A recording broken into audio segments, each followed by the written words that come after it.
Streaming. Yep.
My usual, because my company provides the IT services to the company, to the council, and because there's payments to me in section 20/37.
development plan, which basically means that that's at a strategic level. So if your local plan, district council's local plan has already allocated a certain number of houses or allocated certain patches of land within the local plan for development, then your neighbourhood plan cannot oppose that. It has to talk about how that development might happen. It can't actually say something different. But you can actually allocate more land for development should you wish than the local authority plan. We'll come on to that. So the next one.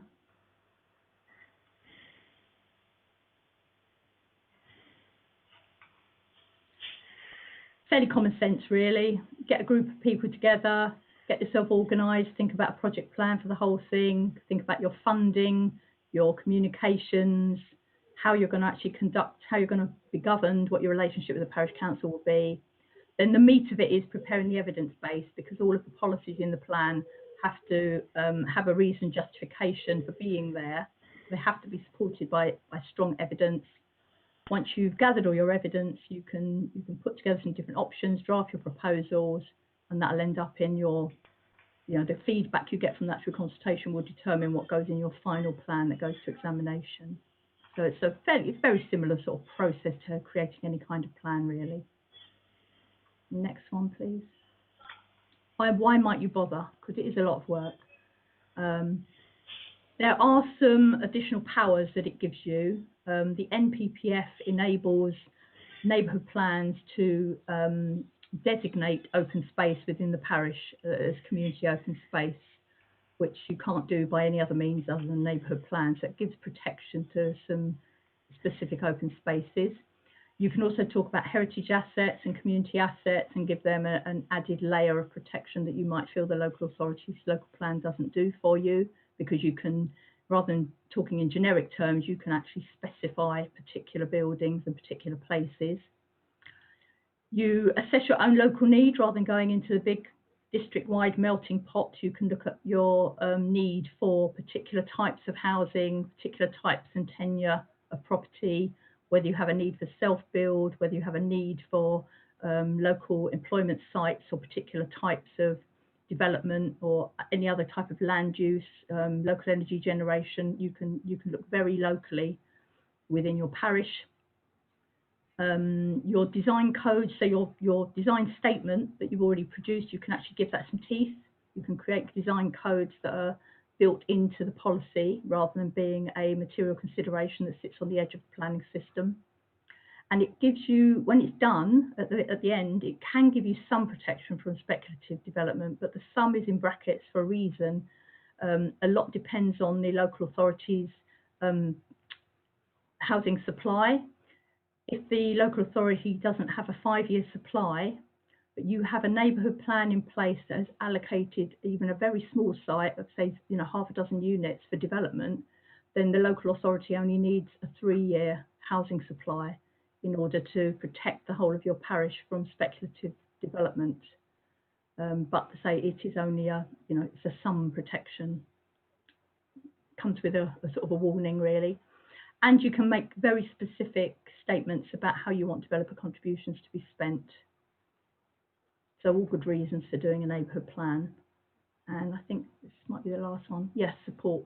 There's currently £28,000 per parish available in grants from government to support a neighbourhood plan, split into 3 tranches: a £10,000 basic grant, an £8,000 additional grant, and £10,000 grant specifically to do research into local needs housing. So there's a lot of grant support there at the moment. Planning consultants, we've got a lot of specialist consultants in the area that are very experienced now in supporting parishes and neighbourhood planning, and they are really good. They really know their stuff, and they've got quite a feel now for getting through examination. The district council planning officers are on hand to support as well. They will give you comments on all of your drafts all the way along through your progress of the plan, and give you advice and support on the technical side that I can't do because I'm not a qualified planner. They will also provide maps and other resources that you can use. obviously, RCCE, our specialism is in the community engagement and in the process side of doing a neighbourhood plan, so guiding you through step by step all the way through the process from start to finish. And we also have a network of communities that have now finished doing neighbourhood plans all across the county, and they are an incredible source of information and knowledge about neighbourhood planning. So there's plenty of support out there, as well as the national websites and organisations like Locality and CPR England, Campaign Protection Rural England have a lot of very good resources, and Planning Aid. So there's plenty of resources out there as well. So that's a really quick canter through neighbourhood planning. I suppose the next thing I can talk about next steps should you wish to proceed, which I'm sure you'll discuss after I've gone. But the next steps have obviously changed now with COVID. The next steps I would normally say would be a community workshop of some kind where we bring people together and give everyone an opportunity to have a good discussion and to share their views about the parish. That obviously isn't something we can do at the moment. I think what I propose in the current climate would be we need to find ways of sharing information about what a neighbourhood plan is and why it would be a good thing to do, to gather a small group of people that are interested in finding out more. And I could run like an online Zoom session, like a 1 hour mini training session to go through some of those points in a bit more detail and see how many people are still in for the fight at the end of that and want to get involved in taking it forward. I think that would probably be the best way to move it forward if you did want to proceed. But are there any questions? I have a few, so if I go first, because then if other councillors might have the same questions, so if I go, what is roughly like the time span from start to finish to completing one of these? I'd say a bare minimum of 2 years. Okay. It takes, because of the statutory consultations and the amount of time that each statutory consultation is 6 weeks. You've obviously got a lead-in period and then a follow-up period with knowing what to do with those comments. That even if you get to the first statutory consultation, you've probably got a good 9 to 10 months beyond that to get from your first statutory consultation to getting your plan made. And that is if everything goes well. So the bits that are really within your control are everything from starting up to your first statutory consultation. You could get that done, I think, in maybe 14, 15 months if you really had a team of people with time to devote to it. But realistically, it takes a lot longer. I mean, 2.5, 3 years is not uncommon. We've had a couple that have gone 4 to 5 years. Okay, thank you. One that started in 2013 that is just about to go to the second statutory consultation. So, yeah, long haul. Yeah, exactly. So obviously this would be, it's not just a completely parish council run thing. This is going to be a group of residents coming together to form a neighbourhood plan, but under the umbrella of the parish council, not running it as such, but as well, not maybe not run. It's essential. The parish council is very heavily involved in it because the parish council is the statutory body by law that is the relevant body that is allowed to do a neighbourhood plan. So it can get really difficult if you've got a let's say call it a neighbourhood plan steering group that is solely residents and ends up drifting away a bit from the parish council. I mean, that's something you really would not want to happen. You want residents to be involved and to have have a clear role and a strong voice and be able to take part on equal terms with the parish council, but it needs to be clear. The governance and the relationship needs to be very clear that it is a parish council project by law. Fantastic. Okay, thank you, Jan. The other thing I was going to ask, I'm going down my list, sorry. So obviously we're in a situation where BDC hasn't got a local plan, and obviously it's something that obviously we hope that is going to get rectified, one way or another.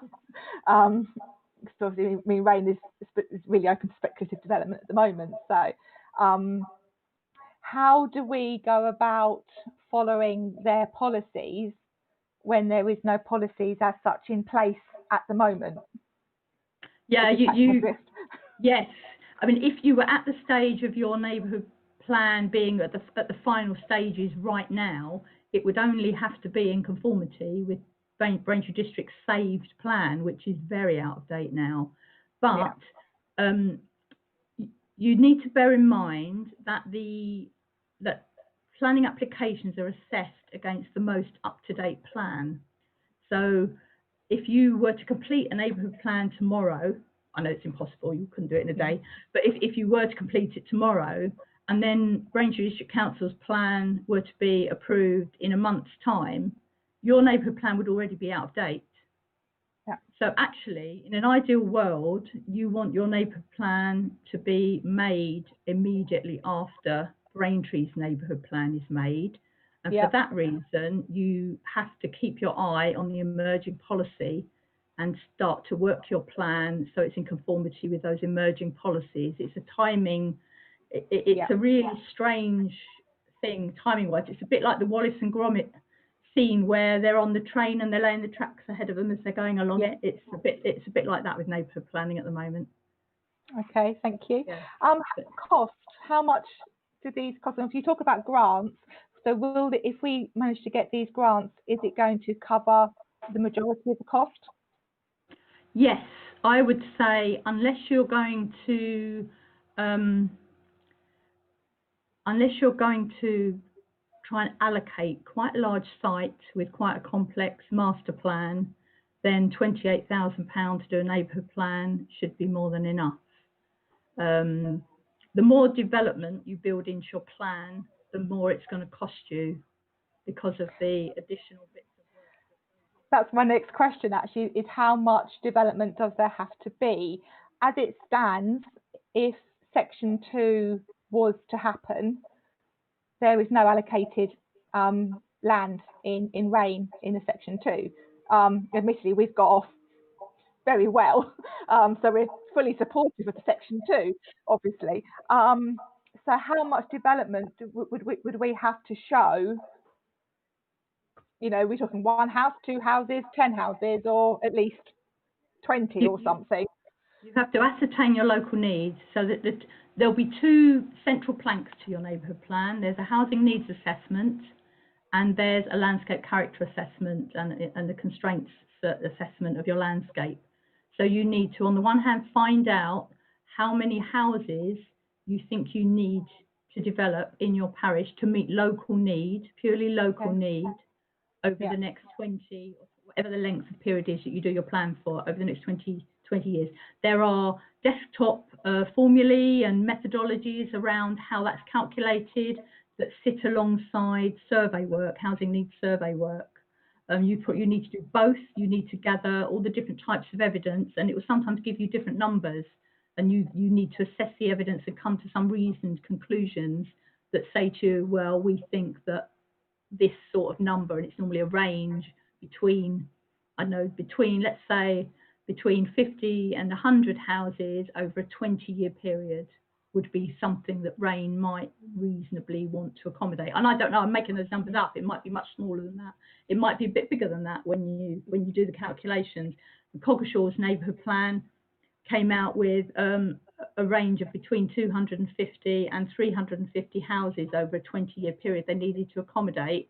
And then just as they were then looking at site assessment to think about where that might be a sensible place to put that number of houses over a 20-year period, they actually got hit with a speculative planning application that decided that for them, which was rather unfortunate because, you know, they were being very proactive and then the site was chosen speculatively. But the idea is you do your needs assessment, you also assess your landscape character, and the 2 things go together because out of your landscape character assessment there will be some very clear pieces of land that should not be developed for various reasons because of the quality or the character of that landscape.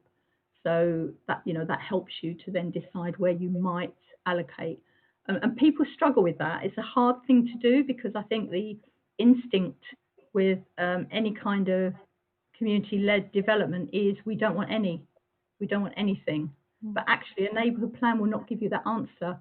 Certainly, a parish the size of Rayne, there's bound to be some level of need, even if it's very small and quite proportionate. There will be some level of need, and it's about thinking about how you accommodate that. It might be you can accommodate it through windfall sites and infill, or you might not, depending on how much space there already is within your development boundaries. But they're all the sorts of things you have to look at very objectively while you're doing your neighbourhood plan. That's brilliant. Thank you, Jan. Does anyone else have any questions? Councillor Merton. Just one question, very quick answer, no doubt. Under the rules and basic conditions, you say it has to be compatible with EU regulations. We're no longer in the EU, so surely that doesn't apply. Well, it does at the moment because of transition arrangements, and we don't know yet, but we think a lot of those regulations will come into British law. In fact, actually, it would be quite sad if they don't, because all of the EU regulations are the ones that protect the landscape. They're all your landscape character protections and your important heritage site protections are mostly EU regulations. But at the moment, they are all still applying. That may change as we move forward. But then if they move into the national planning policy framework as protective national policy, then they'll be there, they'll sit there. Okay, thank you. Fantastic. Anyone? Councillor Eldred. Can I just ask, does the plan include community infrastructure such as retail, expansion of school suggestion, health services, or that kind of function, or is it purely housing for housing's sake? It can, but certainly schools are a strategic level decision really as to where a new school might be built. I mean, you can influence that. Oh, I think I've got a hand going up. No? Oh, I thought Councillor Buckland was gonna say what happens with that. I was waving goodbye. I thought he was gonna tell me the answer. A lot of the school stuff is strategic policy, so you can try and influence it through your neighbourhood plan. And if you've got a large development site in your parish, you're quite likely to be able to influence it in some way. Like, for example, Fearing has got an allocation of 1,000 houses, and that within that policy in Braintree District's Part 2 plan that hasn't been examined yet, but that within that policy it says that housing development would come with either a school or a community facility, and because they are now doing a neighbourhood plan, they can strongly influence what that policy looks like. But actually with schools, you can't do anything major unless you've got a big bit of development as well. You might be able to do things like routes to and from school, improving cycle or walking routes through your neighbourhood plan. You might be able to do something with parking, depending on what other development you're having that could perhaps come with a bit of parking. But the actual school provision or health provision itself, you can only really influence if you've got quite a large development site. Chicken and egg situation. It is, yeah. If you want a doctor's surgery, you're going to have a lot of houses to go with it, that kind of thing. Thank you. Tough decisions. Definitely. Anyone else? No? I want to say thank you so much for joining us this evening, Jan. Sorry we couldn't have this at the APA back in April. I mean, this has been. I think we have three people on YouTube watching this. So hopefully they're the people that are interested in helping us develop a neighbourhood plan. So hopefully they found this interesting as well. So really thank you for your time this evening. And obviously we'll get back to you as to when next and if steps, we want. Yeah. Thank you ever so much, Jan. Thank you very much. Thank you for having me. Thank you. Thank you. Thanks, Jan. Bye-bye.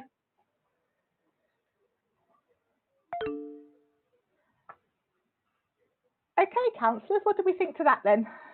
Who wants to go first? You're going to sit there and go quiet at me.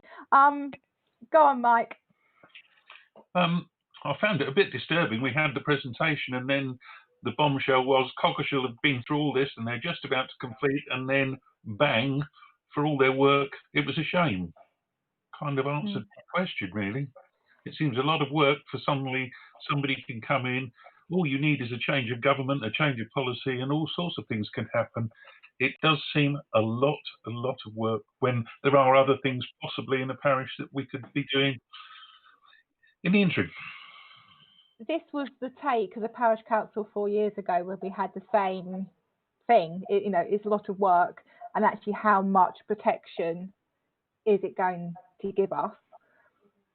I don't know if you if when you attend the planning meetings held by BDC and the agenda, the really thick agendas given out, it will say which villages and which towns that have neighbourhood plans, and it is supposed to give weight.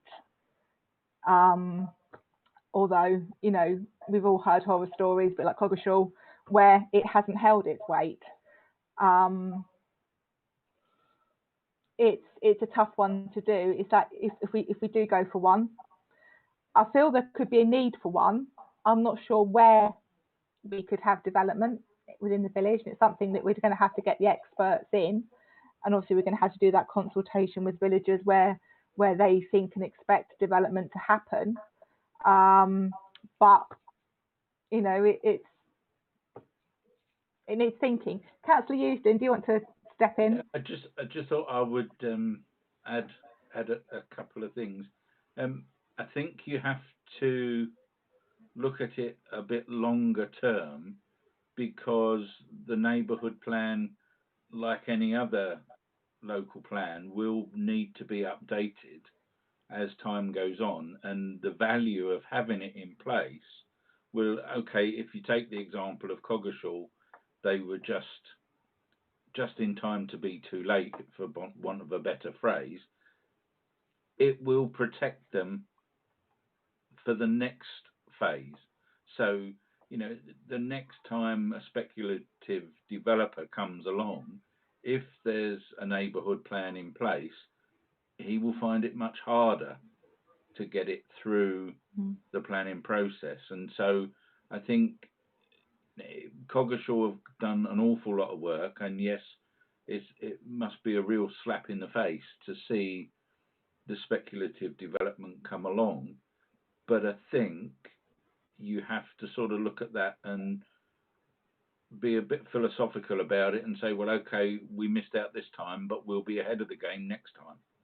And the plan, once in place, will add weight, and it will give you some extra oomph, if you like, in resisting things. And the ones, I've not seen too many neighbourhood plans get made in my short time, but each one has had a tremendous amount of support from Braintree District, and I think that must help with local planning processes and all the rest of it. And whatever protection you can get, no matter how small, for the community, I think is worth having, if you've got enough people who are willing to put in the effort. And it is a huge amount of work, but all plans take a huge amount of work, and can fall flat on their face or can sail through unopposed, which is highly unlikely and very rare, I would think. But they're worth having, I think.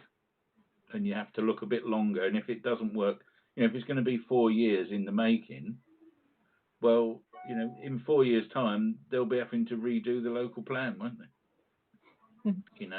So whoever's in power in 4 years' time will have to sort of start the process again, because it's every so many years it's got to be done, and you have to update it about every 5 or 6 years or something, I think. Councillor Meehan, do you have a question? Did I hear correctly in that if you have a neighbourhood plan in place, she said that the sort of local authorities only need a 3-year housing supply? like a definite. Did I hear that, or am I imagining things? 3 years was mentioned, Yeah. and BDC does have that. Well, that was my only Sure. thing. In that, it was one of the positive points in my head, because I thought the amount of people who have thrown the 5-year housing supply in our faces, and to have that cut down by 2 years is a big jump and a big save. It was more just to pick out one of the positives from it, from my point of view, was if that was what I heard. I mean, you know, from Brook Green, etc., the amount of times that, well, you don't have a 5-year housing supply, and da da da, and that was, and it was such a big part of it. School road too. Yes, and so and to have that down to 3 rather than 5 is quite so a good jump in my eyes. Would have weight, wouldn't it? Yes. I mean, as to regards kind of going forward with personnel with this, obviously we're going to have counsellors on a working group with this. I'm happy to be involved. Probably perhaps as a chairing thing and delegate jobs, because I think I've got enough on my plate doing the normal council work that we have as it is. So, you know, there's going to have to be some delegation. I know there are some villagers that are interested in helping out. And I think once we kind of like, if we decide that, yes, we're going to go for it, I think there might be some others that would come forward, especially if we can get grants and we can have planning consultants come in and help us. I think that's going to make the it a lot easier, although with a lot of work. Any more comments? Yes, Celia. My just one concern is, I don't mean to throw cold water on everything, but I'm just sort of trying to look at things, how things could pan out in the future, is that there could be a case where the government at the moment is build, build, build. And I'm just worried that, you know, the concerns of the locals may be completely disregarded in the bid to build. And local, not just, you know, the county council, the district council, you know, any objections, or they may be overruled by government, you know, the rules will be changed. They said they're going to change the planning law, so it's going to be easier to build. And I'm just concerned that if we spend all this time and effort into building a local plan, it will just be completely disregarded from the top down. Yeah, I completely get what you're saying, especially after Boris's announcement last week, where you know, some things don't require planning applications anymore. So, and if that's the case now, who's to say that any concerns we as a parish and Braintree as a district and Essex as a council have will be disregarded in the push to build? Councillor Spencer, you had a question. You're muted. Can you hear me now? Yeah, can you hear you now? Yeah, I think if I understood her correctly, she was saying timing was everything in terms of submitting a neighbourhood plan, and it had to be after the local plan had been approved. But we don't have any idea at the moment how far away we are from getting our local plan approved, do we? No, but having said that, what Councillor Euston said tonight was about the 16th. They've now got the modifications for the local plan.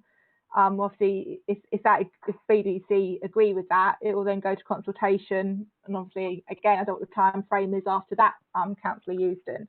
But it's 6-week consultation, and then everything depends on if anybody, resident, outside body, anybody raises issues with the modifications, then the inspector will look at those and determine whether it needs to go back to hearing again, which we sincerely hope it won't, because that will just delay it even further.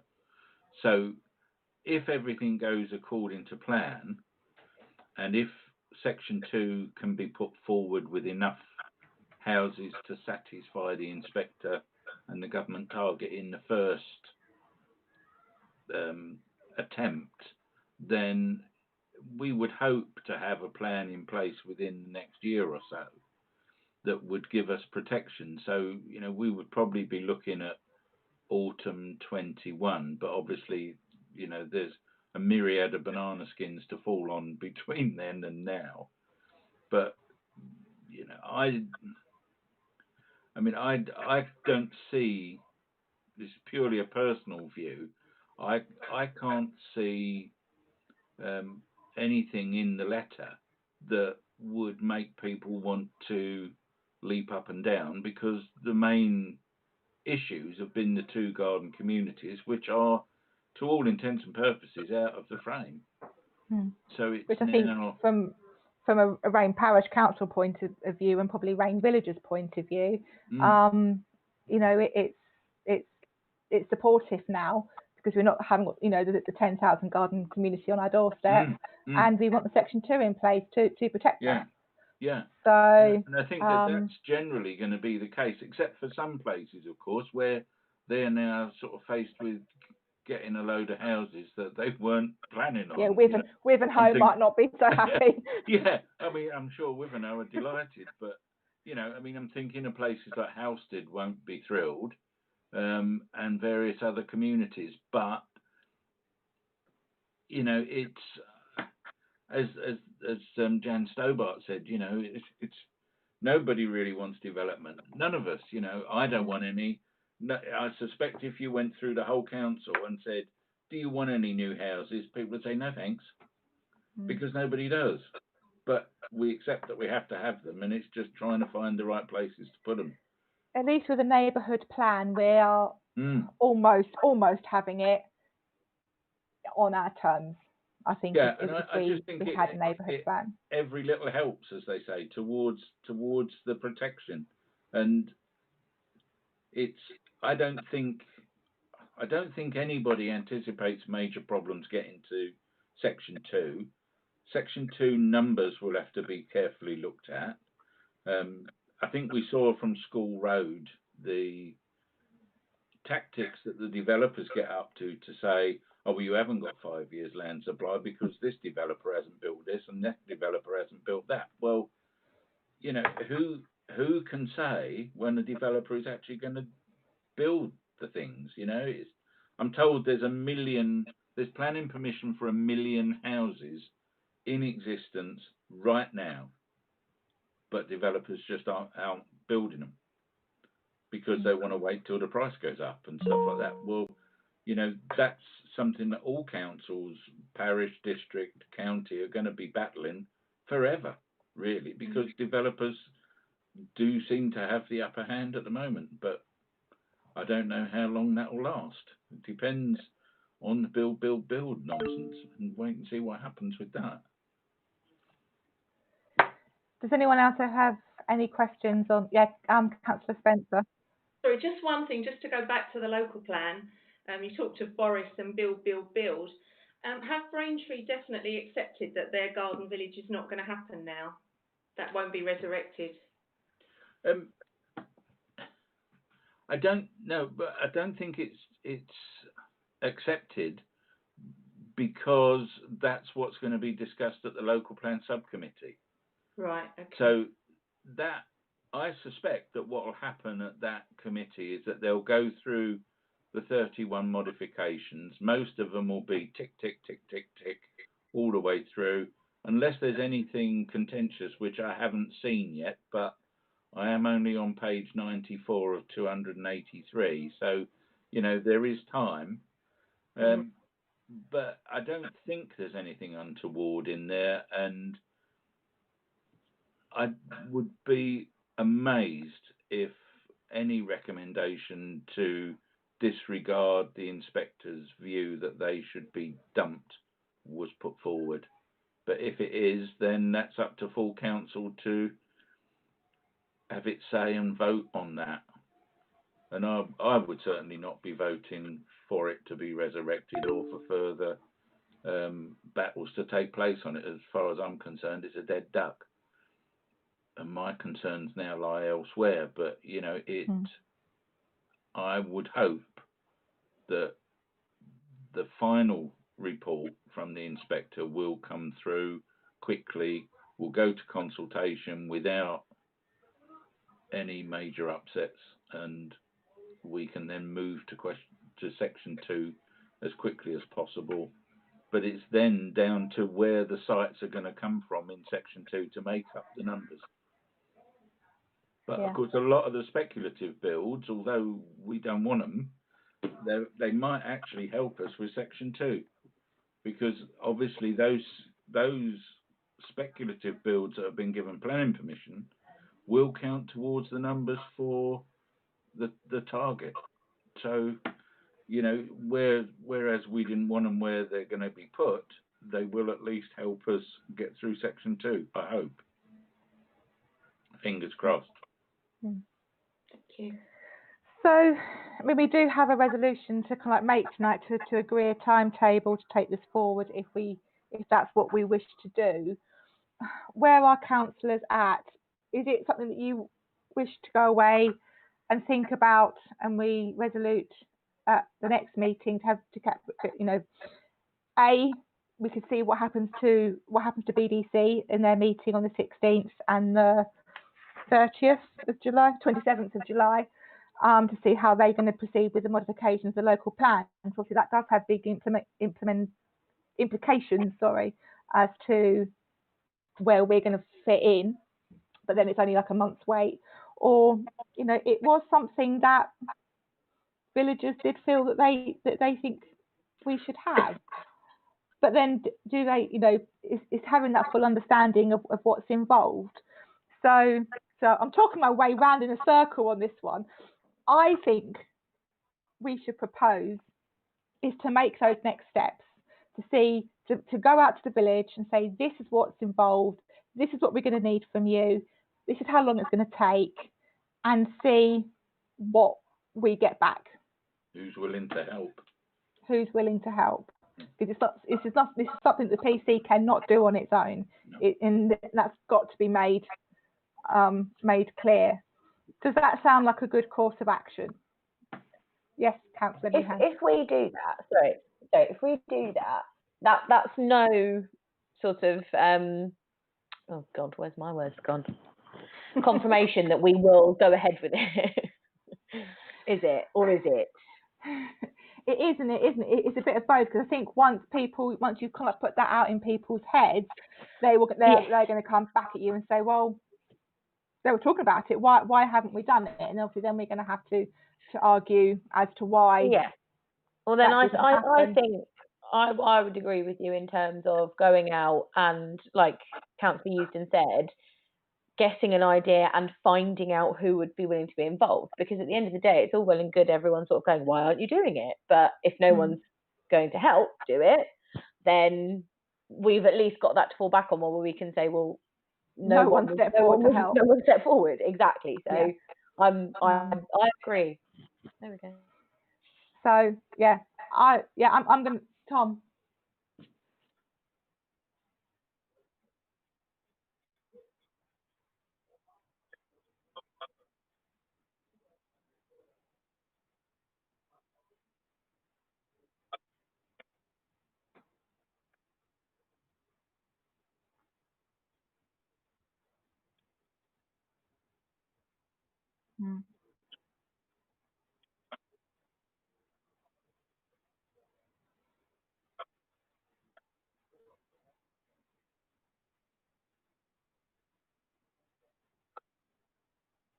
Exactly.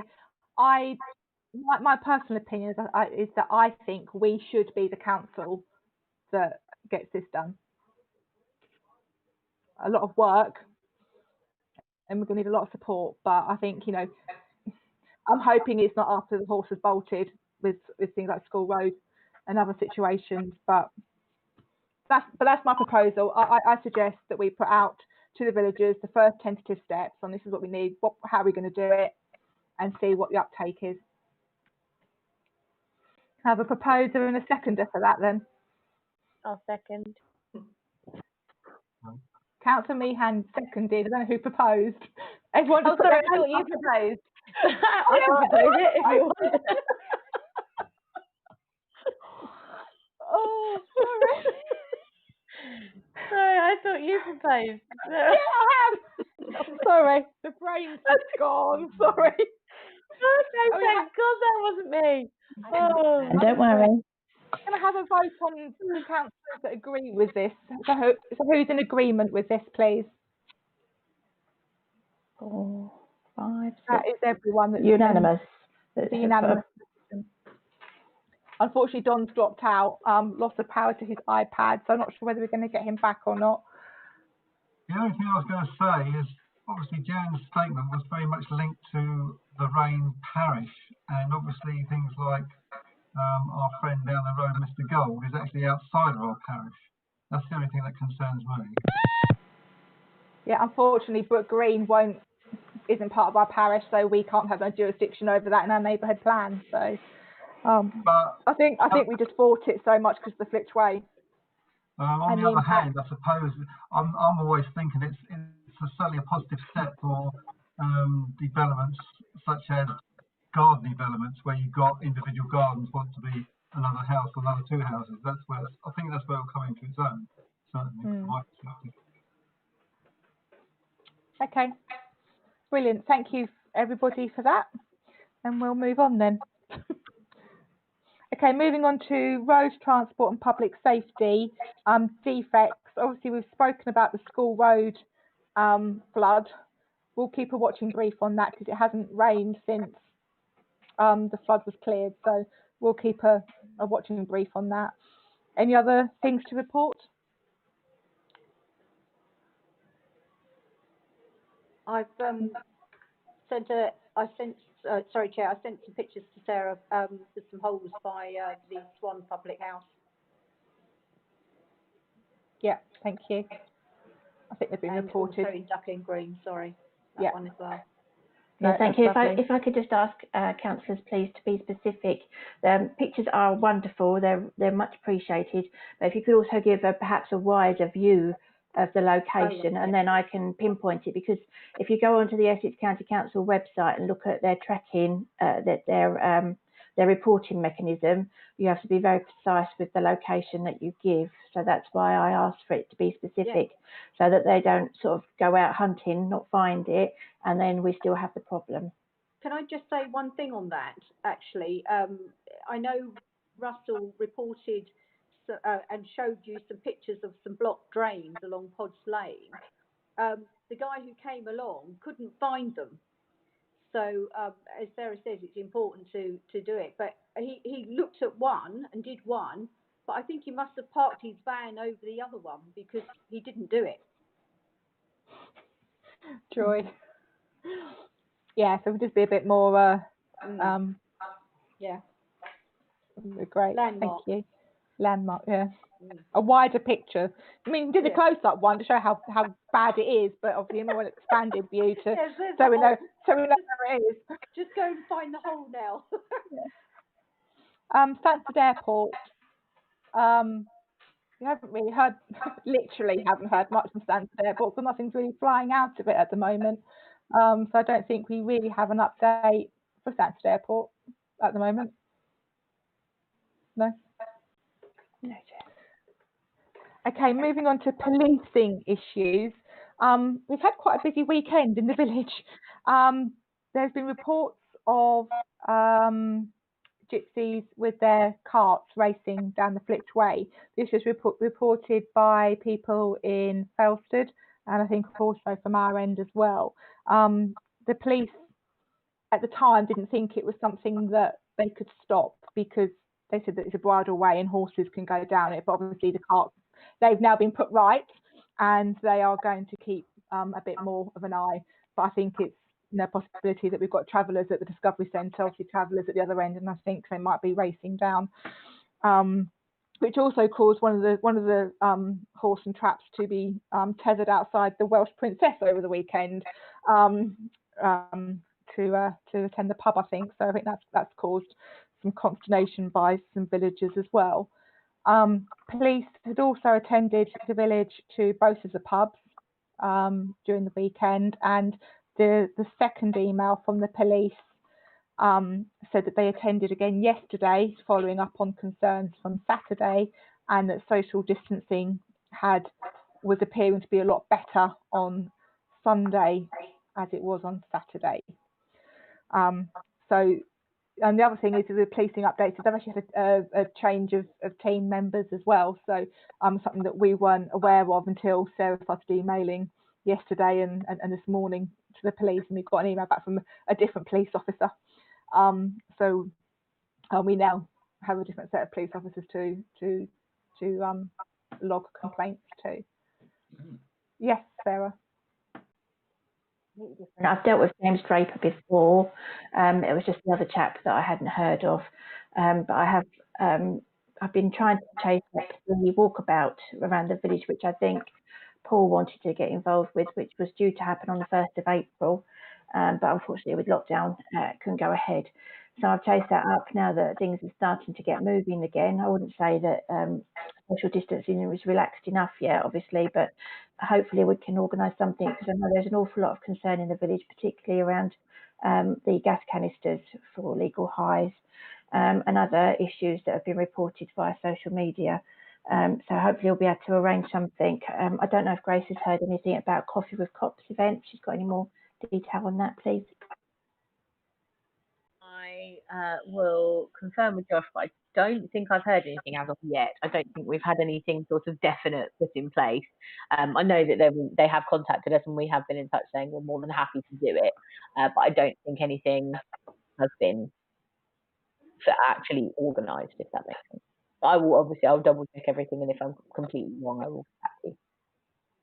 Thank you, Grace. No worries. Yes, Councillor Eusden. Can I just chip in something on travellers? Yes. They attempted to take over various locations in Turling and Hatfield Peveril about 2 weeks ago, and were what's the word I'm looking for? Shall we say repelled by Lord Rayleigh's farmers and associates, and then that's when they moved on to the Discovery Centre.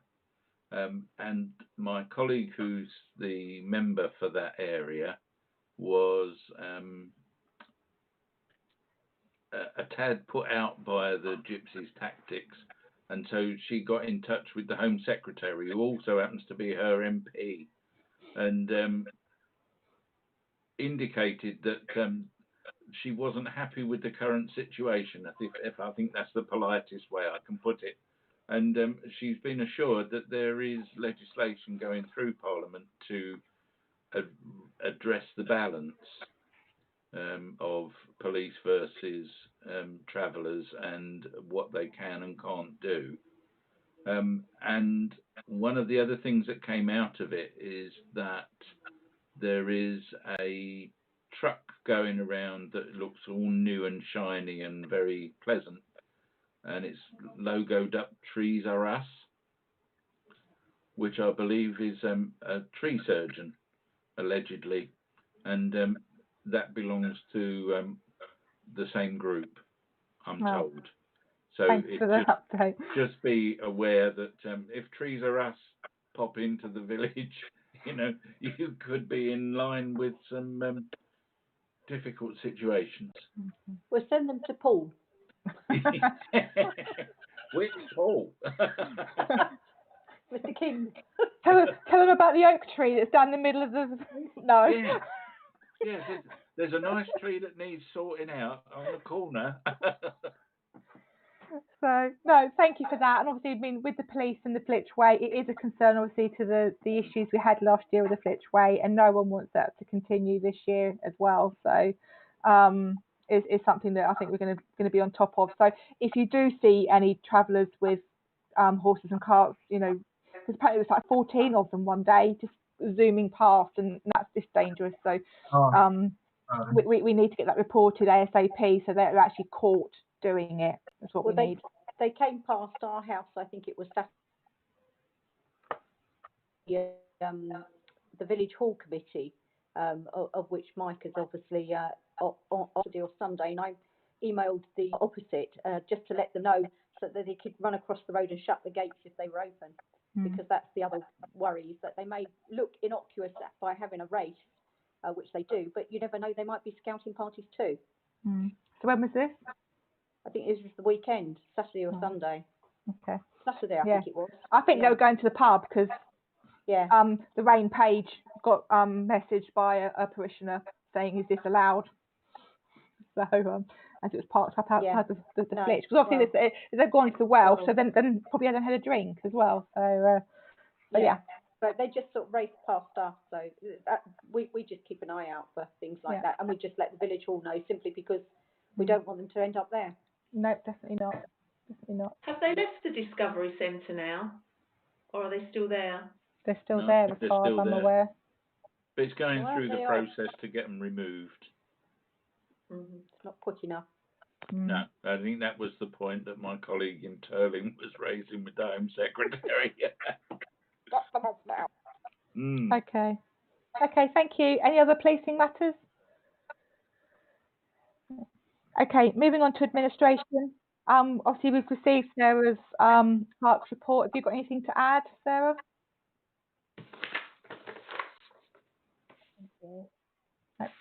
And we've got Don back. And has anyone got any questions on Sarah's report?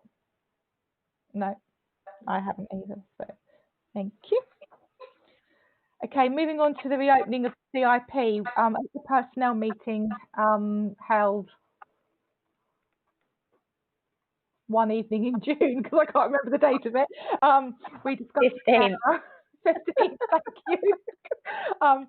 We discussed about as and when do we reopen the CIP to Sarah, A, for working, and actually B, for public to go back. And we've agreed at the personnel meeting that would be the 3rd of August, or week commencing the 3rd of August.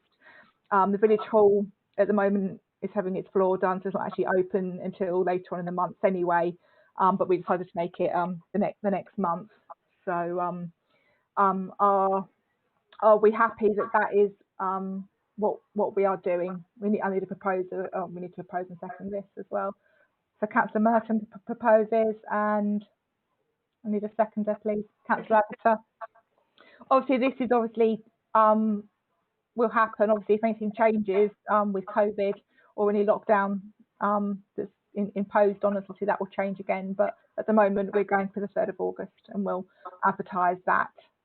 Sarah's all ready with PPE, and we've provided the village hall committee with a risk assessment and everything. So hopefully we should be okay. But Sarah's armed with her antibac spray and wipes and gloves.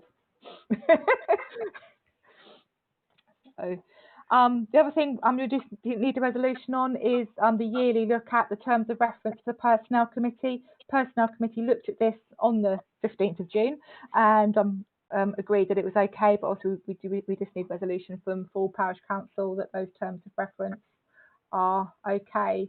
So I propose that they're okay. Can we have a seconder, please?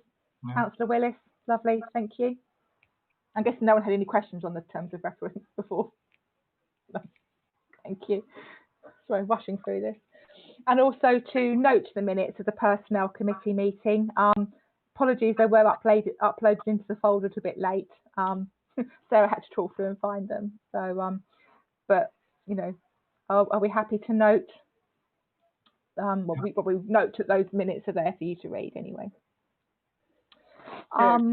Sorry to interrupt. Yes. I'm having trouble with my iPad. I've got it on for charge whilst I've been doing this, and the battery life has just been gradually deteriorating.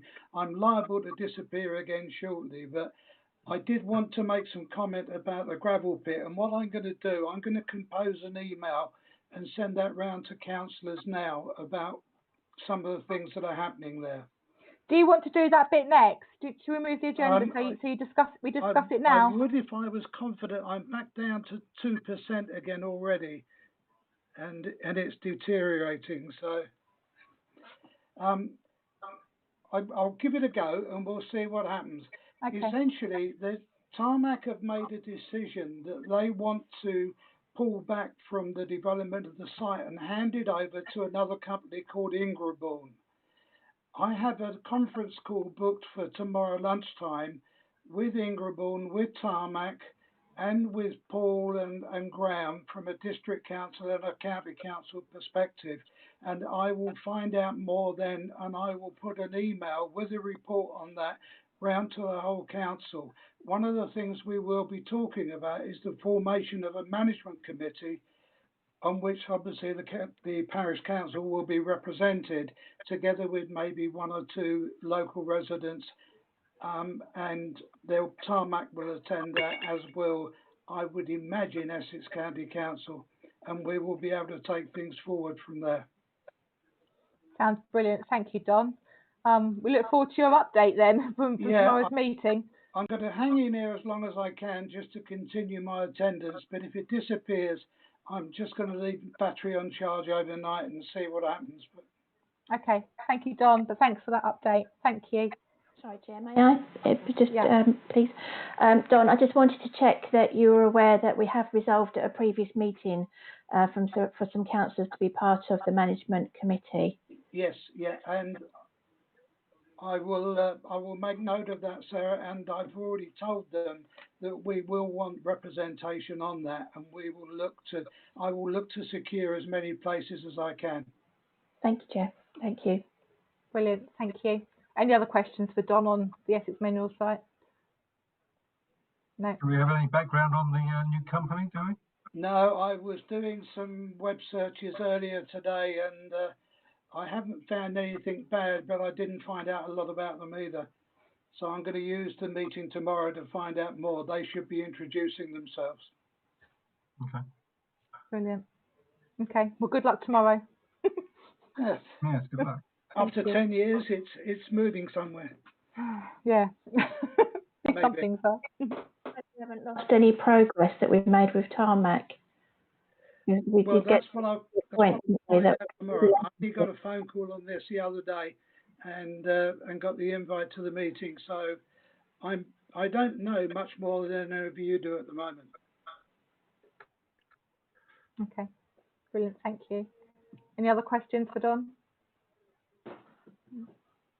Okay. We'll pop back up to the agenda then. We need to agree any updates to the Foundry Quarter Management Agreement. Sarah, can we have that loaded up on the screen, if that's okay?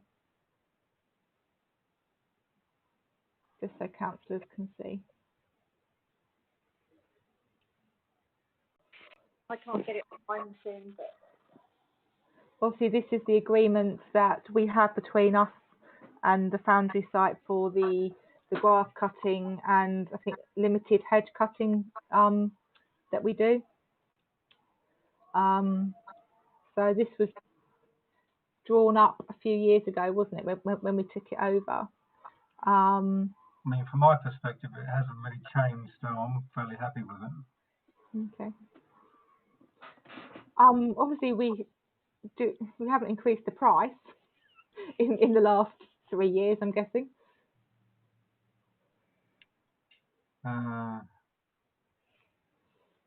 Well, I suppose we could in theory look at how prices have changed for BDC. Yeah. Price that in. I mean, from my perspective, I was more concerned about, are we doing our job? I think the answer is yes, because I haven't heard anything different. But yeah, I mean, in terms of price, if there has been material increases by BDC, then I suppose we are justified to go in line with that. I think Mike would be a good person to speak to, because obviously he's just secured the contract for the village tall grass cutting services. So I'm not quite sure what their rate is. I can't remember exactly, Chair, but we have just received an increase from BDC for our street agreement with them, which is the first one for a few years, I think. So if whatever that percentage increase is, could we apply the same percentage increase to this agreement?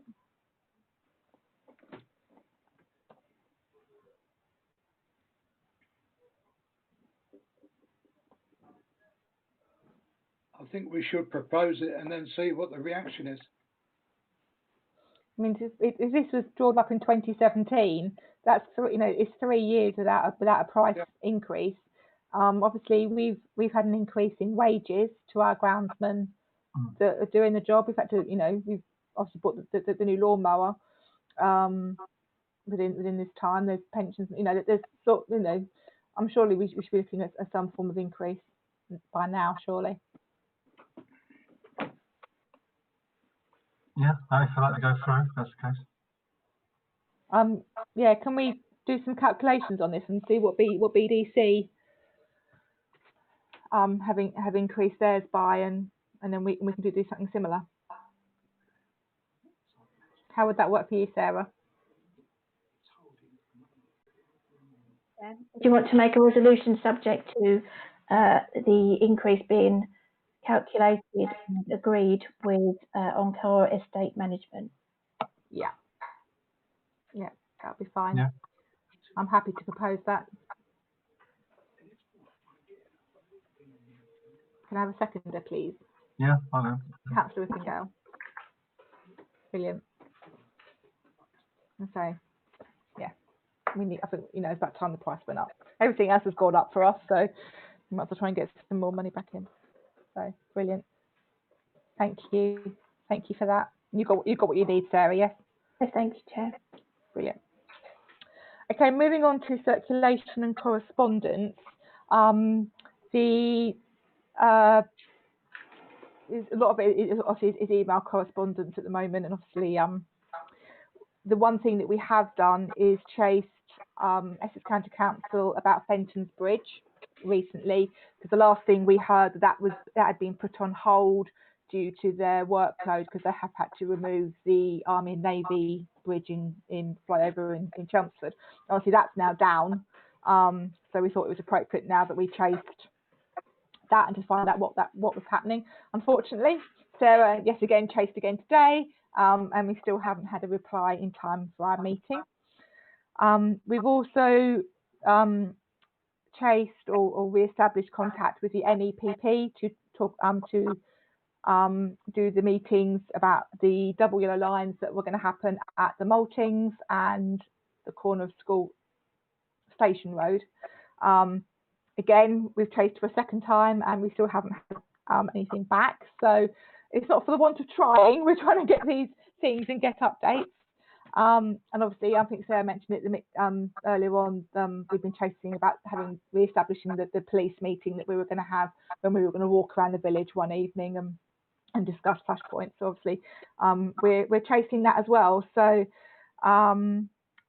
the one thing that I mentioned to Sarah today, something that we need to chase is the ashes wall as well, because that's obviously with the church. So all this kind of thing is wanting to be done.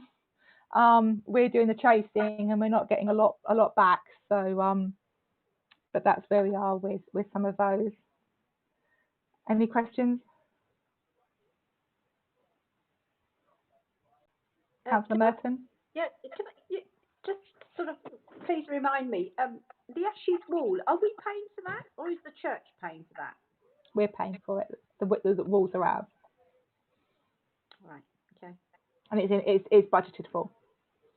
Okay. Yes, Sarah. Yeah.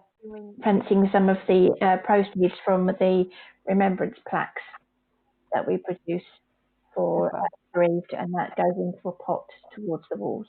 Yeah. So we have reserved funds for it, and also we're adding to it from the plaques. So, yeah. Yes, Councillor Tibbett. You have checked the 1892 Local Government Act, which prohibits any building work in churchyards or churches. Well, assuming that we built the other two walls in the not so long distant past, I don't think we checked the rules. It might be worthwhile checking them. Okay, point taken. And obviously it's got to go to the diocese first anyway, so yeah. Well, they'll say yes, because they want them. But it's a law that says we can't do it. Is this the same law that we had the problem with the burial ground? Yeah, it had to be called a burial ground. It couldn't be a churchyard extension. Okay. We will double check that. Yeah. Thanks, Simon. Okay, we've done ECC minerals and waste. So moving on to new planning applications, we've only got two. We've got two TPOs this time. Notice of intent to carry out works to the tree in a conservation area. Fell 2 metres off one conifer tree at 7A the street. Did we hear back from our tree people, officers, what they're called? Sarah?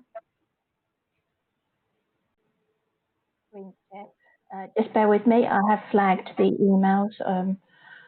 So we're doing the street first, yes? Yes, yeah. Okay, that one then. Okay, Roger visited the householder, and in Roger's opinion, the tree needs removing as it has little cosmetic value and is in a condition which suggests it will not have a long life in the future.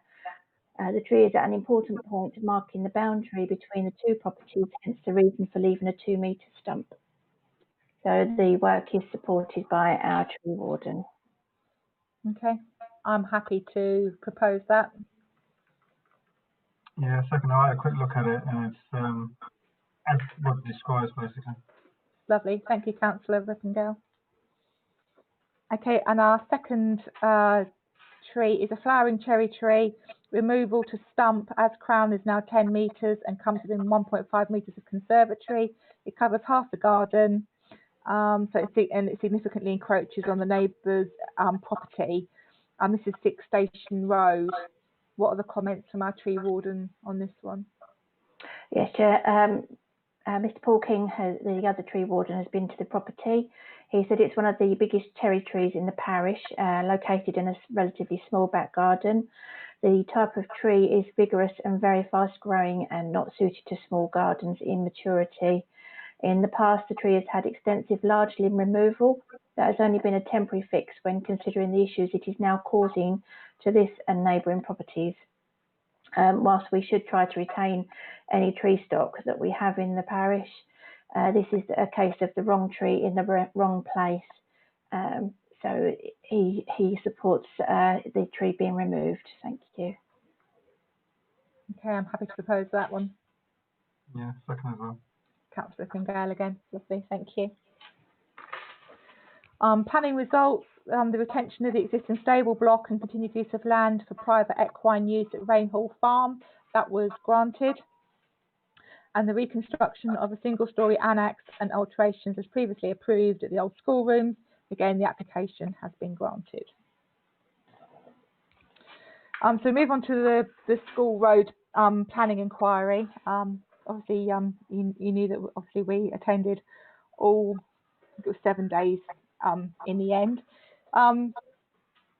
As a virtual inquiry, I think it went relatively smoothly. There wasn't any issues, and I don't feel that there's going to be any, I think of the word I want, injustice done either way. I think everything was fairly heard. My gut reaction of how that one's going to go, I'm not completely sure. It depends on how much weight the inspector is going to give the heritage asset, and also how much the 5-year the 5-year housing land supply comes into it. I think BDC's lawyer did a great job in trying to pick holes and everything. I hope what we contributed was supportive as well. So that's actually quite hard. We were allowed to question the witness, the appellant's witness, and it's really quite hard when all you want to do is argue with what he just said, and you've got to try and put it into a question. And there were several times when I had, Mrs. Hooks, you're not asking a question. Whereas then I just put something on the end to make it a question.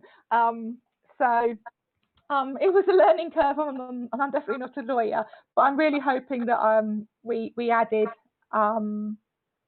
something to the inquiry, and we were thanked, for being there.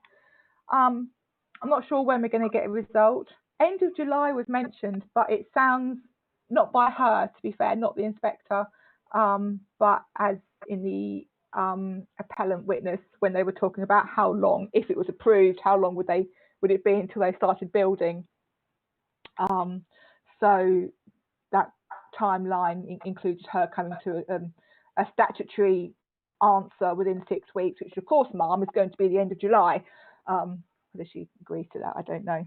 So we also believe she was actually in the village last Thursday. Obviously, we were told not to approach her, and obviously I wasn't going to go wandering around the village because she would most definitely recognise me. But she was seen around the village. Luckily, it had just had that big deluge, and the corner that we kept telling her about that kept flooding, but on the corner of New Road and New Road and School Road flooded, and she was seen taking a picture of that flood. So I'm really hoping that Station Road was really busy from the Booking Hall Cafe, and still that all the cars were parked along Station Road, because obviously we've thought about how it's not safe for kids to walk that way to school. So I'm quite hopeful that she saw the village with the issues that we face, and I'm hoping that she encountered some heavy traffic along Queenborough Lane or on the Gore Road Bridge as well. So we just have to wait and see, unfortunately. But if anyone's got any questions about the inquiry, please ask. But we were there and we were represented, so it was good. Yes, Paul. Just a comment that I found it really quite bizarre that the land agents are promising all sorts of things about build out rates and when they were going to start and what was going to be built and when and how and why and all the rest of it, and they're not actually going to build anything because they're not builders. They're going to sell the site to somebody else who may have a totally different idea about what build out rates are going to be. And the inspector was absolutely puzzled as to why they hadn't got all of the house builder, who it's going to be, build out. She was absolutely horrified that they hadn't done that. So that must help, mustn't it? We hope. You would hope. I just thought it was bizarre. How can you have that situation? There are, I could say, yeah, I'm going to build houses every 2 days. There'll be a new house there. Who cares? I'm not the builder. Nonsense. Councillor Merton. Chair, that was very much the case with the Red Road development, if you remember. And I think Donna backed me up. We had, I think it was Oak Properties or something, came along, said, yeah, we're going to do this, this, this and this. And we said, brilliant, looks lovely. And then they sold it out to Red Road. So quite frankly, anything like this, I take with a complete pinch of salt because, as you learned, they're just promising you dreams, without actually coming up with the goods. You just have to hope that the inspector sees that. Yeah, don't you? That's it's walking the walk, but not talking the talk, isn't it? The thing is that the main thing is with sustainability, and the appellant kept going on about, well, we've got the Skyline Business Park, and that we've also got the Horizon 120 being built, and it's, what was it, 750,000 or over 1.25 million hectare spaces or whatever, you think, well, actually, but people will still drive, and I'm hoping that that's what she'll have seen. So we'll wait and see, but we've done our best. So yeah. But I really can't tell which way. I had that feeling with Brook Green that we were okay, and I have to say I think I felt the same with the garden community, but with this one I'm like, I don't know. So we'll see. Okay, moving on to the local plan and obviously the west of Braintree. I apologise, Paul, but I didn't reply to your email that quickly, actually, because obviously we was right in the middle of the School Road inquiry, and then it slipped my mind. You don't need to. I know you've got it. That's good enough. I mean, to be fair, as a response, this was Paul's response that Sarah's kindly putting up now. Yeah, I can't see that. Can't you? It doesn't document share apparently on mine. No, nor does mine. Oh, well, to be fair, Paul's given a very good letter back, and to be fair, I think we've almost spoken about the position, or how I feel the parish council's position should be, is that if the modifications are the right, are okay, we should be looking at supporting those modifications. In a way, to put it bluntly, we're laughing because we haven't got the garden community on our doorstep, which is something the parish has fought for the last, goodness knows how many years. So, and obviously, and ideally, we want the Section 2 in place, which will help us with the speculative development. So, I'm not sure what councillors, if you've got any other comments. No. You're all really small at the side of my screen now, so I'm saying you're no. I will get a reply back to you, Paul, but I think it will be along those lines that we've spoken about. And obviously, you knew we were very anti the garden community. Yeah. I know you had to be very on the fence with your. Yeah. I mean, I've never had the opportunity to vote for or against it. I've only ever had the chance to vote to say whether we put the evidence forward or not. And that seemed to me to be the quickest way to get to a resolution.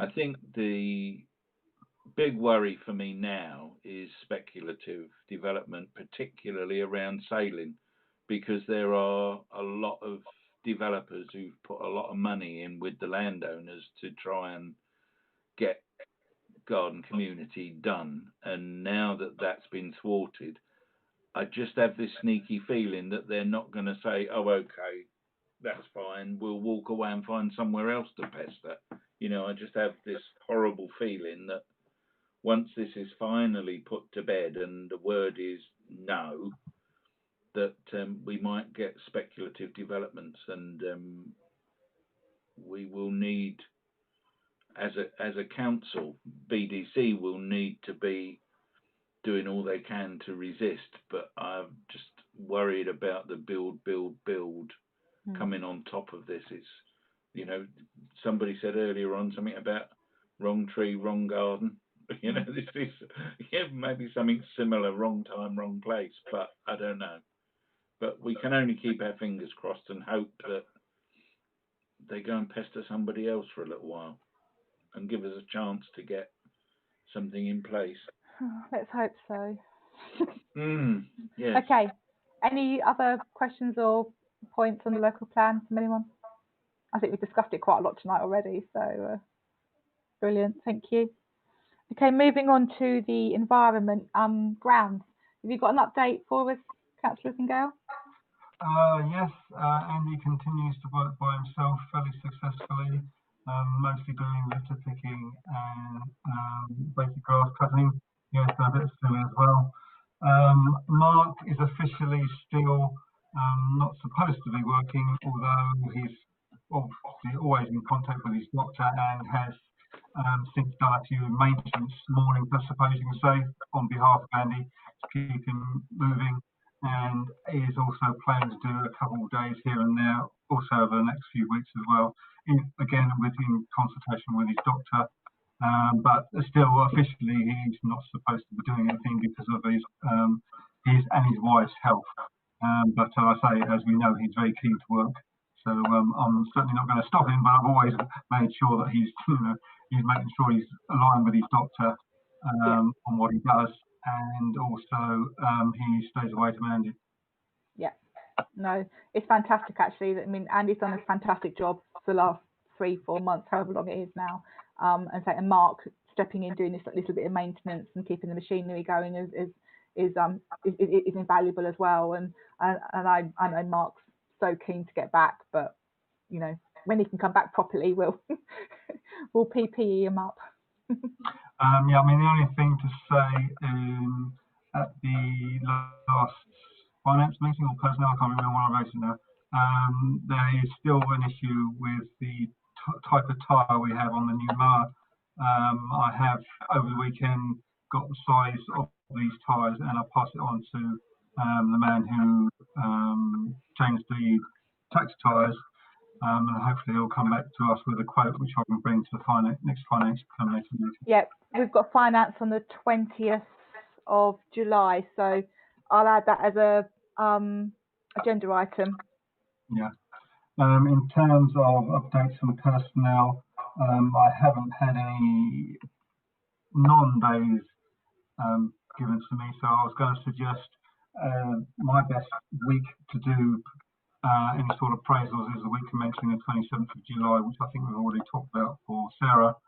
Yeah.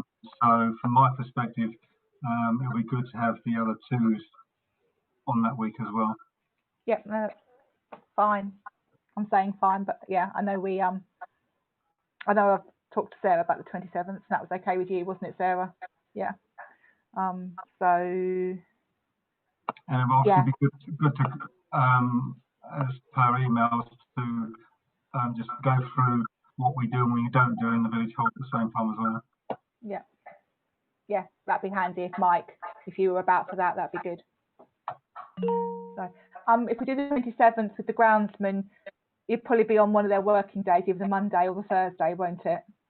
Well, in theory, they still might not be working together, so we might have to do it 2 days as well, so in that week. Okay. If we can just avoid the 31st of July, the Friday of that week, that'd be really handy. Thank you. Okay. But other than that, perfect. Village Hall. What's been happening at the Village Hall then?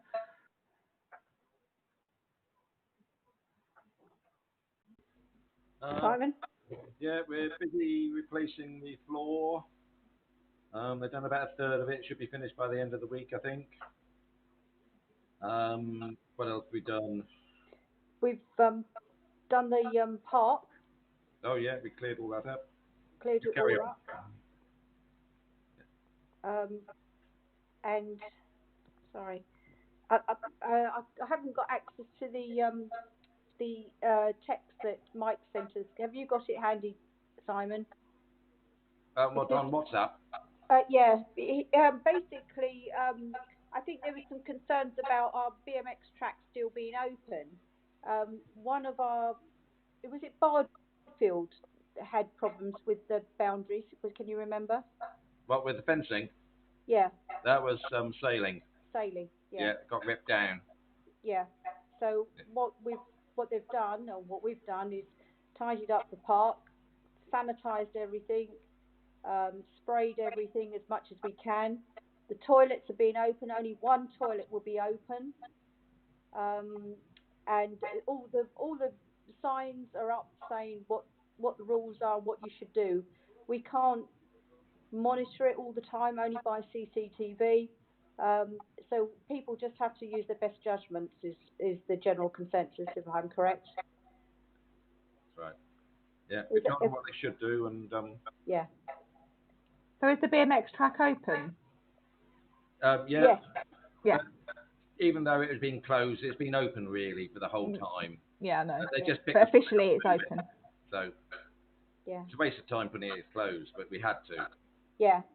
We just did everything we had to do to comply with the regulations and the rules at the time. We put signs up saying this park is closed.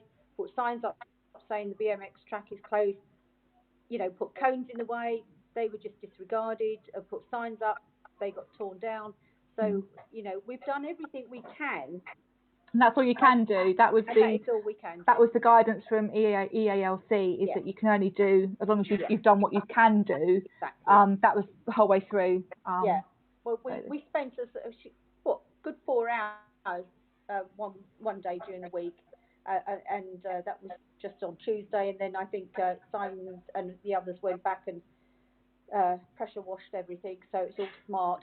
We found some of those high canisters, a couple of those when I was sweeping up. So they're everywhere. How long they've been there, I don't know, but you can only do what you can do. Obviously, there's a new agreement for the grass cutting being sorted, because obviously that was something that was brought up at our meeting last month. So that's all been sorted. Yeah. Mike, do you want to come in on that? Unmute yourself. I have been in touch with Trevor about this. We've now got one contractor who looks after the whole of the village hall area. including the car park and all the little bits that used to be a little bit of, is it the parish council, is it this, is it that, and everything else. But we've now got sorted that Braintree District Council come and look after the whole thing. They did the first cut last Friday, and it looks really good. And we're getting a lot more cuts as well for the same amount of money. So hopefully that will take the pressure off the parish council to look after the little bits that kept growing and everything else. And so that'll be good as far as that's concerned. Just on the village hall, obviously with the new floor going down, COVID, there's been no income to the village hall over this time. But we have been fortunate in getting 2 grants to keep the upkeep going. But we are, I think Tony and Christy are in conversations with hirers that who could come back safely. Sanitisers are being put up and all the kind of things that we have to do, but looking to get people in as quickly and as safely as we possibly can to get some income back into the village hall. But I'm sure as soon as we hear from that, we'll let you know. No, that's really good. Has all this just been done through WhatsApp group, or have you actually had any proper meetings? We've had meetings and WhatsApp. Because I haven't been invited to a meeting. I think we had one virtual meeting to discuss one thing particularly. I think, if I can't remember now, to be honest. We've had 2 meetings in. Over 2 meetings. Yeah. I mean, I haven't had an invite to meetings, and I know that I'm supposed to. So. Right, well, I'll mention it. Because if there was a meeting, and if I couldn't attend, I would be passing on my information to you two as village hall reps to put the parish council's point of view across. So if I don't know that there's a meeting going on, I can't give the parish councils, because you're not at all. You don't know what completely is happening within the parish council and where we are at certain points after different committee meetings and what have you. So I should be able to update you before you go to a meeting if it's a proper agendaed meeting and the parish council business is on there. Someone needs to put that across. Okay, I'll mention it to Tracy. Okay, thank you. Okay. Paul? I just wondered, is it worth putting the village hall into the thing that Graham was talking about with the county council grant scheme? If they've had no income over the COVID period, that must surely qualify for a local, I'm not sure if you could call it a business, but it is, isn't it? It's in trust. Yeah. It may be worth just emailing Graham and saying this is one of the possibilities. You never know, they might get some money. I don't know how the finances are. I'm only allowed to see them once a year, so. Yeah, I mean, I don't know if it's, I don't know if it has to be struggling financially to qualify for a grant, but it just, what he said earlier on was that it was to help local businesses and communities recover from COVID. And to read the terms and conditions and see. Yeah, it might be worth putting it on the list and seeing if anything comes of it. If they only get a couple £100, it's better than a poke in the eye with a sharp stick, isn't it? Definitely. Any other village hall news? No, I don't think so. Okay, lovely, thank you. Next item is the Great British Litter Pick. As you're all aware, we had our weekend in April for the spring clean, obviously which couldn't happen, but they're now doing one. Oh, forgive me, Sarah, I can't remember the dates. I know it's September, for 3 weeks in September, where people kind of, I think, go out in 5s and go and do litter picks and what have you. I think it's the 27th of September. Sorry, say that again, missed the first bit. The 11th to the 27th of September. Yeah. So I think we obviously need to advertise this. It needs to be done social distancing and everything involved. But I think the main thing is that we need some groups of councillors going out and that we can use this to our advantage. You know, we'll do a bit of social media, some photos, and hey, look, the Parish Council's going out litter picking type thing. I don't think we have to pick a date. It's any time between those dates. So, I mean, for myself, I'm back at work. I'm unfurloughed by then, hopefully. So I think it'd be nice to get a team out on a Saturday or a couple of Saturdays if we can get 2 different groups going out and doing some litter picking around the village, and then we'll try and get and coordinate some other groups of people to go out and where they can go. Yes, Councillor Eldred. As part of communications, if you like, I don't mind taking on that and coordinating that over that period of time. Fantastic, brilliant. So yeah, we all engaged with litter picking, and that we'll Parish Council will go forward with this. Yes. I'll do that. Put some signs up and this, that, and the other. I'll coordinate with Sarah. How we do it. Brilliant, fantastic. Thank you. Obviously, the next item is the telephone box. Save me speaking. Councillor Willis, do you want to inform us what's happening with the telephone box, please? Well, hopefully you can hear me okay, can you?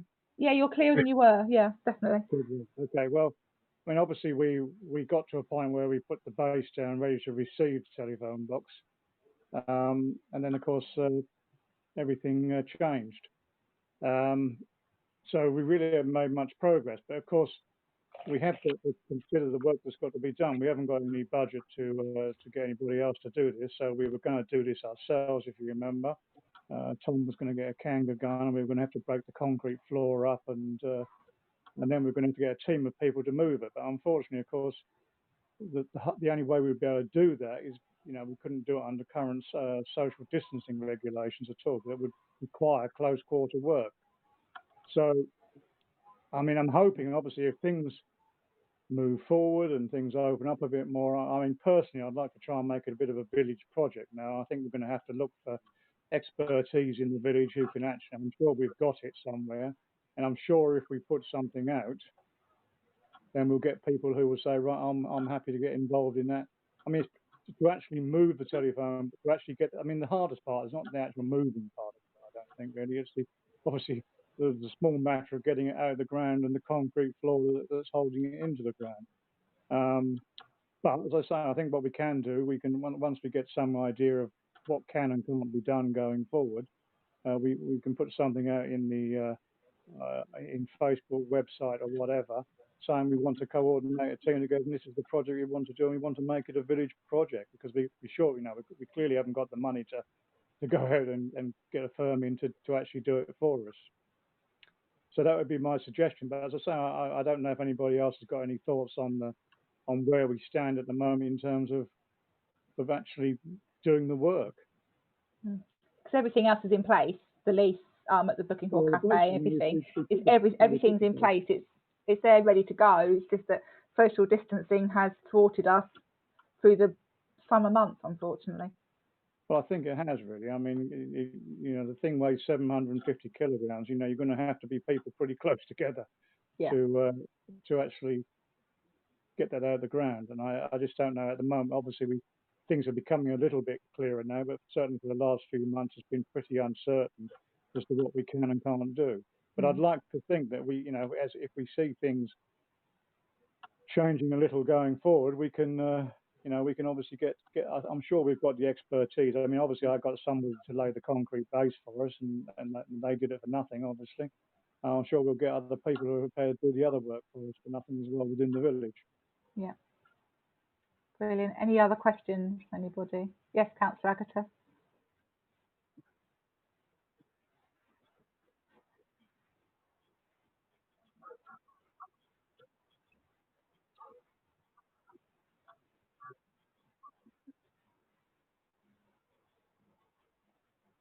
Yeah. So I hope, Mike Banthorpe, that answers your question on that one. You know, we are ready to go. You know, we are ready. We're just thwarted by the COVID conditions at the moment. So it's still on the agenda to do, and it will be done, but not right here, right now. Could I just say, have we still got the offer to move it with the lorry? Well, I mean, the offer has never been rescinded. I mean, obviously, right. I did speak to the chap actually, And you know, obviously they wanted to, you know, they were happy to do it, but obviously one of the problems with using them would have been they wanted to do it when they wanted to do it. And the problem we have, can you hear me okay now? The problem we have is, of course, we have to move it on the same day as we dig it up, basically, because so it all has to be coordinated together. Because if we leave it, if we actually, well, obviously it'd be unsafe to leave it out of the ground, and of course there'd be every chance that it wouldn't be there the next morning. So yes, I mean we did speak, and yes, they wanted to do it, but they also put me in touch with their PR agents, and they wanted to make quite a big splash of it in terms of publicity, so which was perfectly fine. But we also discussed the possibility of moving it. We've since discussed the possibility of moving it using our own, you know, our own equipment, if you like, i.e. tractor and trailer, if it could take the weight. But it needs to be in our own. The timing needs to be in our control to some extent. That's what I'm getting. Well, the gentleman offered is a member of the village, and he used to be a parish councillor, so I don't think there'd be too much problem. Yeah, so I have spoken to him. You know, he was definitely, well, he not personally, obviously, it was his lorry driver, but his lorry with the hoist on the back. And I spoke to his lorry driver as well. But it was as to say, I think the only thing I did fear is they wanted to do it exactly when they wanted to do it, which is not always going to be easy for us to comply with, if you see what I mean. Yeah, we're going to have to come to some form of agreement. Okay, well, I was just concerned about the amount of money that was contributed towards it, and no, it's going to happen. That's good stuff. Thank you for allowing me to butt in. Yeah, okay. Okay, brilliant. Thank you. Okay, moving on to finance. We've got July's payments and receipts. Sarah, there's just one alteration, isn't there? Sorry about that. The payment to Fuel Genie is down as 31.26 and it's 31.28. Thank you. But otherwise, all payments are as stated in the agenda. On the payments point, I spoke with Roger yesterday. Have you received anything in regards to the electricity bill yet, Roger? Sarah? No, Trevor, I've not received the electricity bill, and the invoice for the monthly rent is still outstanding as well. I understand there are issues with the secretary. She works part-time. She's not in the office to coordinate with the time that I need the payments by. So there is a bit of an issue there. I appreciate that it's a monthly payment, so I will put it on the list, but it is a bit tricky not having an invoice to put in front of you for approval. But we do have the benefit of the agreement that has been signed, specifying the monthly amount, so we have that to fall back on. Okay. Okay, I'm happy to propose those payments. And Councillor Eldred, seconder. Fantastic. Any meetings and training attended? Councillor Eldred, how did you get on with your training?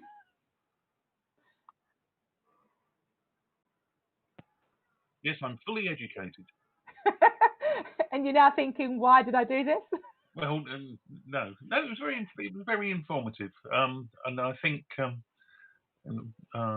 was a wide range of new councillors from various councils who all have their different problems, which I could do a 20-minute stand-up comedy sketch on, but I won't at this moment in time because it was hilarious. But there we are. But yes, very good. Sorry, you couldn't get in, Councillor Spencer. I do apologise. I was trying to get you in. You're muted, Karen. You're muted. I wasted about 3/4 of an hour in the end, and they did say they'd come back to say if they could put me on this Friday, but I haven't heard back from them, so I'm not going to chase them again. It's all right. It's worth going. It's worth going. But yeah. Good. Well, I'm glad you enjoyed it, and yeah, I'll let you know when I do go. Yeah. Well done. With these, for other councils, these are these new webinars that they're doing that are online. So literally, Joy Darby has literally rewritten her training manual for online purposes. So she hasn't retired yet. She was meant to retire back in March, but she hasn't retired still. She's having to cope with COVID. So does that mean that you guys attended... couldn't get any of the sandwiches or anything? Yeah, no sandwiches That's or sweets or cake. That's why we go to EALC. I didn't attend the Chairs Forum last week, but I did attend. Was it last week I didn't go? Yes, it was. But I did attend the previous one, and yeah, they were quite interested to hear about the inquiry because obviously it was the first inquiry and what have you. But a lot of Rayne's problems are similar to other parish problems, and as I say, with other things, we are very well forward in our IT and streaming of meetings and everything. So we're holding our own with the other parishes and at the forums really, really well. So that's really good. Sarah's attended the Clerks forums for us as well, so that's really good. Councillor Agatha?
Wow. They've got a lot of work to do then, haven't they? Brilliant. Thanks for that update. Anything else? Okay, so the next meeting of the Parish Council is on Monday the 3rd of August. Please have any items to the clerk by Thursday the 23rd of July. I'm still not sure whether I'm going to be here for this meeting or not. I really don't know. Depends if I can get money back from Ryanair or not, which is probably not going to be happening. So anyway, it may be Paul chairing or it may be me. So yeah, I'll close the meeting at 21:42, and thank you everyone for your input tonight, and see you all again soon. Thank you.